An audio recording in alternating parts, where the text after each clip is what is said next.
Today, I'm going to teach you how to add a button to your mobile header between the logo and menu icon in Squarespace.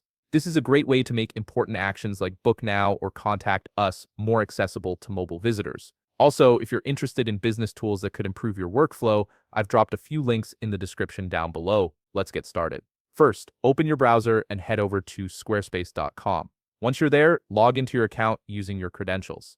After signing in, you'll land on your dashboard where you can see all the websites connected to your account. Now from your dashboard, simply click on the website where you want to add the button to the mobile header. This will open up the editor for that specific site, giving you access to all the customization options you need. Once you're in, focus on the left side menu and click on Website. Under that section, you'll see several options appear. Go ahead and click on Pages. This is where you can manage the structure and layout of your site. Next, look toward the upper right corner of your screen. You'll find a mobile icon there.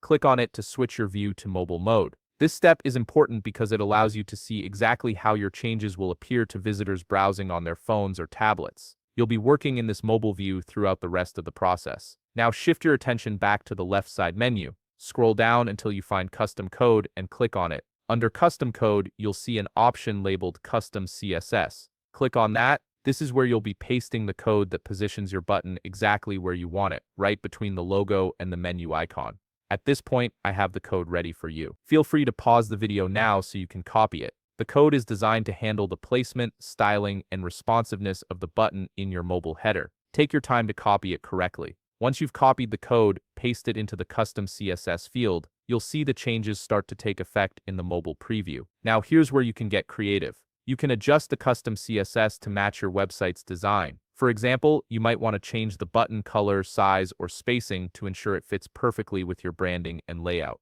After you've made all your adjustments and you're happy with how the button looks in the mobile header, click Save. This will apply your changes and make the button live on your site. And that's it. You've successfully added a functional button to your mobile header between the logo and menu icon in Squarespace, giving your mobile visitors a clear call to action right at the top of the page. If you found this video helpful, please leave a like, subscribe, and see you in the next video.